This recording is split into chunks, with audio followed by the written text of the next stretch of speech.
Nous allons à présent réaliser une première page, donc une structure de page de base.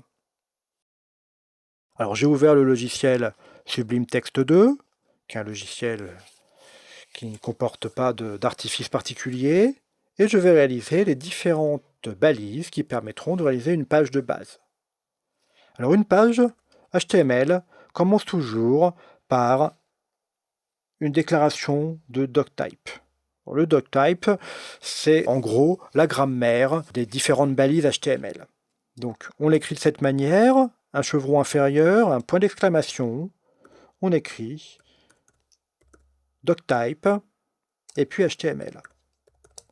Alors le doctype que j'ai écrit là est un doctype pour une base de page HTML 5. C'est ce que nous utiliserons par la suite des différentes leçons. Nous sommes résolument modernes et donc aujourd'hui, la majorité des navigateurs acceptent ce type de page HTML5.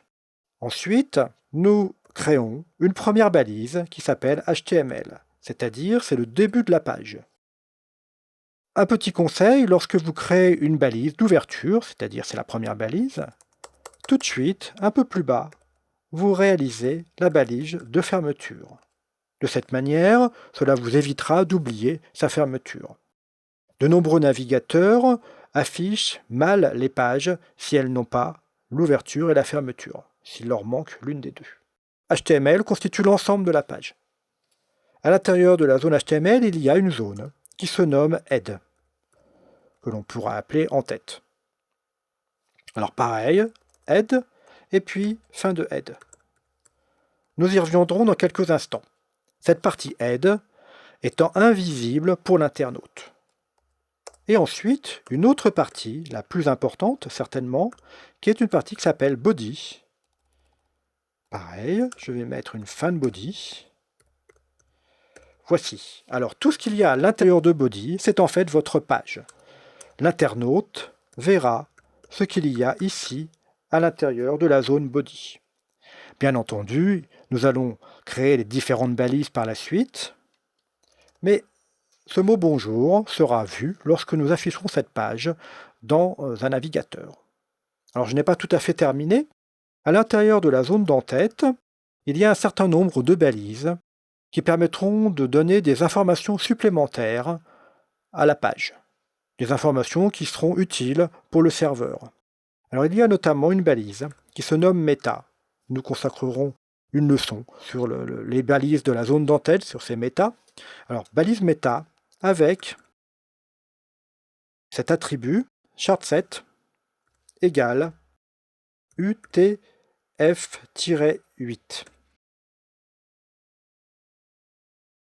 Alors la balise méta est une balise particulière, un tout petit peu comme celle que nous avons vue tout à l'heure concernant les balises. C'est une balise qui s'auto-ferme. Et enfin, une autre balise très importante, elle est même obligatoire, une balise qui se nomme title. Je vais mettre page de base. Voilà, nous avons terminé la structure. Je reviens quelques instants sur ce title. Le title, c'est le titre de votre page. C'est une balise extrêmement importante puisque finalement, si l'on prend la ligne 1, la ligne 2, la ligne 3, la ligne 4, tout ça, ce sont des balises. Sur cette ligne 5, il y a également une balise title, mais là, c'est la première chose que vous avez réellement écrit.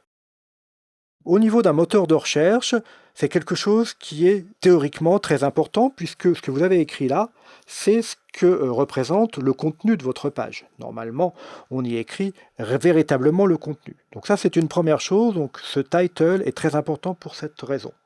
Deuxième raison, lorsque l'internaute aime votre page et qu'il souhaite la mettre en tant que favori, eh bien c'est ce que vous avez écrit là dans Title qui sera placé dans les favoris.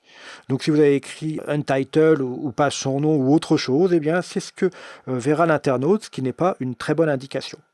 Moi, j'ai écrit page de base parce que nous réutiliserons cette page par la suite, mais il serait judicieux d'écrire véritablement le nom du futur site. D'autant plus que donc cette balise title est également une balise obligatoire. Il y a peu de balises obligatoires, mais celle-ci en est une. Alors à présent, je vais enregistrer cette page.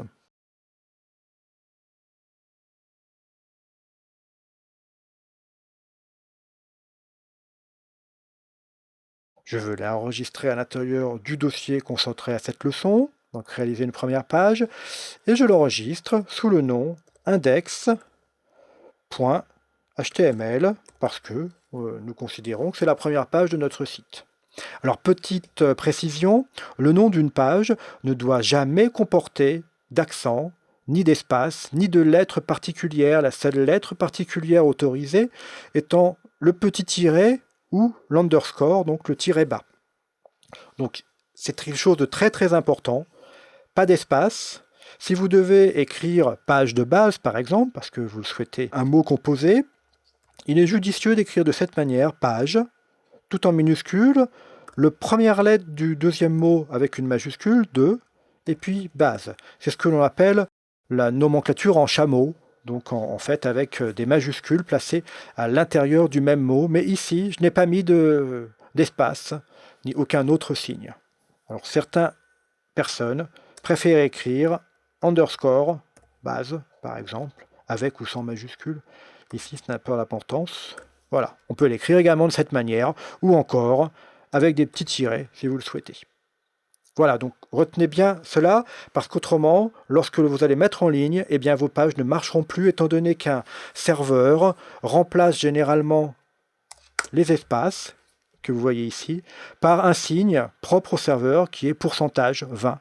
Et du coup, le serveur cherchera quelque chose qui s'appelle pourcentage 20, alors que vous lui proposez une page qui est avec un espace tout simple. Donc jamais d'espace, ni d'accent, ni de lettres particulières telles que point d'interrogation, point d'exclamation, etc.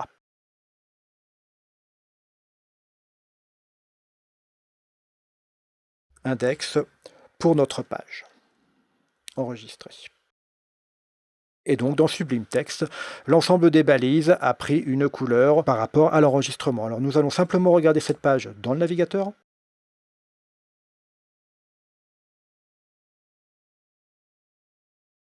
Voilà, c'est une page très simple puisqu'elle n'a qu'un mot, mais ce mot est correctement affiché dans Chrome.